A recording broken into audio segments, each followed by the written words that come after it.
Every night, Daniel followed the same routine.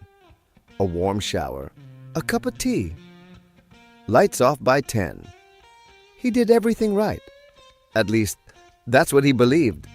But lately, something felt off. He would wake up tired. Not just a little tired, but deeply drained. The kind of exhaustion that coffee couldn't fix. He told himself it was just age, that this is what happens after 50. But one morning, as he sat quietly on the edge of his bed, he realized something strange. He had slept 8 hours, and yet it felt like he hadn't rested at all. What he didn't know was, the problem wasn't how long he slept. It was how his sleep had changed, without him noticing. Over the years, many people have told me the same thing. I sleep 8 hours, but I still wake up exhausted. As a physician, I've learned that after the age of 50, sleep changes in ways that are not always obvious. On the surface, everything may look the same. You go to bed at the usual time. You wake up at the same hour. Your routine feels stable. But inside the body, something quiet begins to shift. Sleep after 50 often becomes lighter, more fragile, more easily interrupted. Not in dramatic ways, but in small, barely noticeable moments. You may not remember waking up during the night, but your brain does.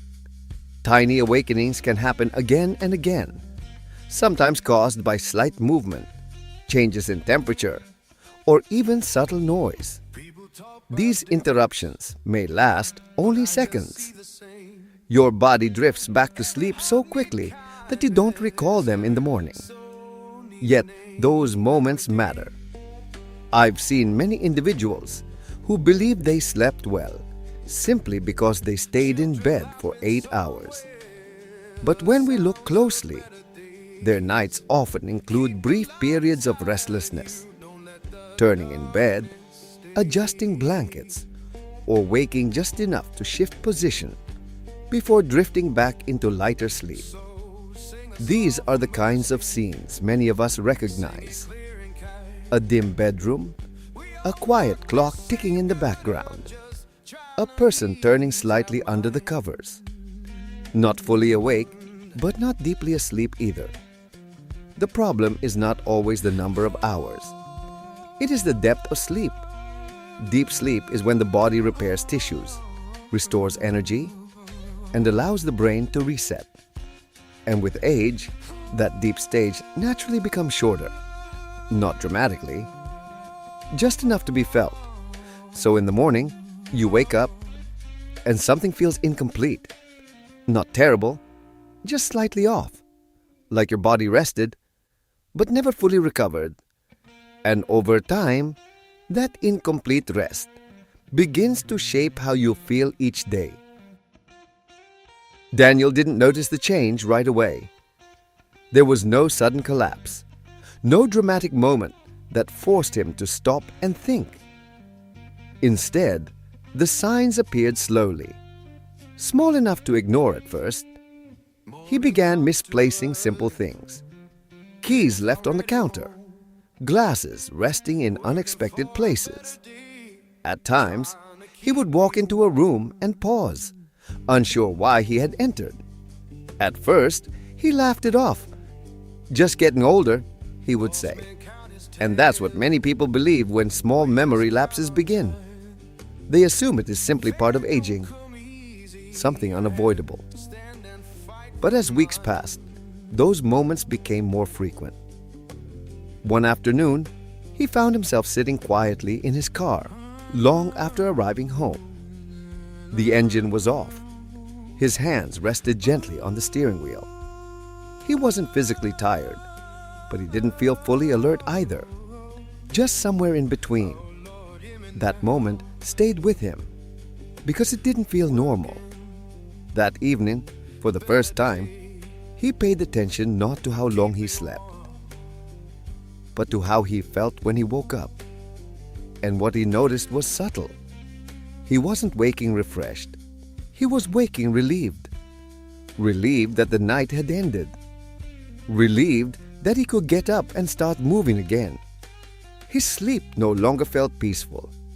It felt restless. Like his body never fully settled into stillness. Like his mind remained slightly active, even during the quiet hours of the night. Scenes like this are familiar to many.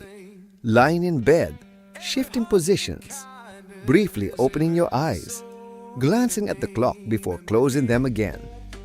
Not fully awake, but not deeply asleep either. Once Daniel recognized this pattern, he could no longer ignore it. Because he realized something important. Sleeping longer was not the answer. Sleeping deeper was. This is the stage where many people misunderstand what is happening. They believe tiredness is simply tiredness, just another sign of getting older. But in reality, fatigue caused by poor sleep quality builds quietly and spreads into areas you may not expect. The first place it often appears is in the mind. Not dramatically, not all at once, just small changes that are easy to dismiss. Words don't come as quickly. Names take longer to recall. Thoughts feel slightly out of reach. Like trying to remember something that almost surfaces, but never fully arrives. Many people describe moments of quiet hesitation. Sitting in a chair, staring at an object, trying to recall what they were about to do. These scenes are common in reflective moments, especially during calm afternoons or evenings. Then, it begins to affect mood. You may feel more sensitive than before, more easily irritated. Situations that once felt manageable now feel heavier. Not because life changed, but because your brain did not fully recover overnight. And eventually, it reaches the body. Not in the form of sudden weakness, but in reduced willingness. A subtle lack of motivation to move. A hesitation before taking a walk. A preference for staying seated instead of stretching or stepping outside. Over time, this creates a quiet shift in lifestyle. Less movement, less engagement, less energy. And here's something many people never realize. Deep sleep is essential for brain maintenance. During the deepest stages of sleep, the brain clears waste products, resets connections, and prepares itself for the next day. When deep sleep becomes shorter, this cleaning process becomes less efficient. Not stopped, just slower. And over years, that slow change becomes meaningful. Not immediately noticeable, but deeply influential in how clearly you think, how steadily you feel, and how actively you live. Daniel didn't need complicated solutions. In fact, most people don't. What he needed was not more hours in bed, but better preparation for sleep. And one of the most important lessons I've learned is this. Sleep does not begin when your head touches the pillow. It begins hours earlier. The first change he made was simple. He adjusted his evening environment. Instead of bright lights late at night, he began dimming the lights earlier in the evening. Not dramatically, just enough to signal to his body that the day was coming to an end. This gentle shift created a sense of calm. Similar to the quiet atmosphere many people feel when lights soften and the house becomes still. Then he changed something even smaller. He stopped forcing a strict bedtime. Instead of watching the clock, he began paying attention to his body. Some nights, he felt ready for sleep was slightly earlier. Other nights, he stayed awake a bit longer until he felt naturally tired. Because after 50, the body responds more to signals than to rigid schedules. he also changed how he woke up. Instead of jumping out of bed immediately, he allowed himself a moment of stillness, sitting quietly at the edge of the bed, breathing slowly, letting his mind fully wake before standing. Scenes like this, quiet mornings, gentle transitions from rest to movement, may seem insignificant, but they help stabilize the body's rhythm. And perhaps the most important change he made was mental.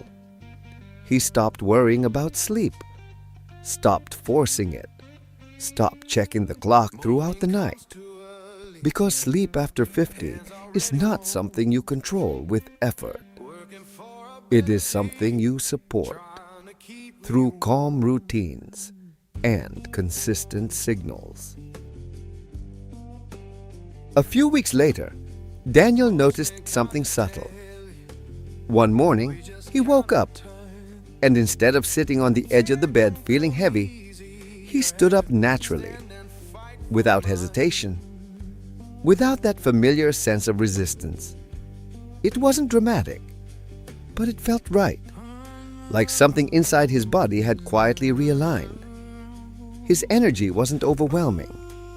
He didn't feel unusually strong or energized, but what he did feel was steady, reliable, and that steadiness made a difference. He found himself moving through the morning with less effort. Simple tasks felt easier. His thoughts felt clearer. His mood felt more balanced. Not perfect, just better. That's the nature of healthy sleep after 50. It doesn't improve overnight. It doesn't create sudden transformations. Instead, it shows up in small, meaningful moments.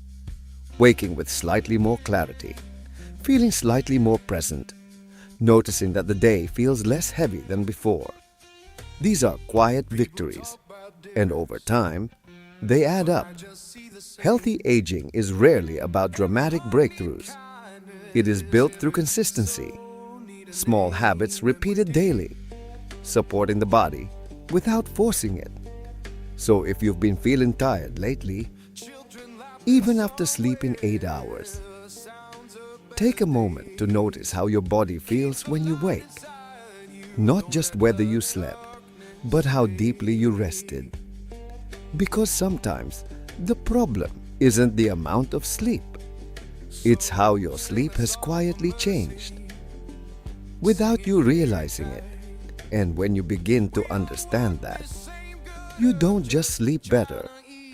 You begin to live with more clarity, more stability, and more energy, one morning at a time.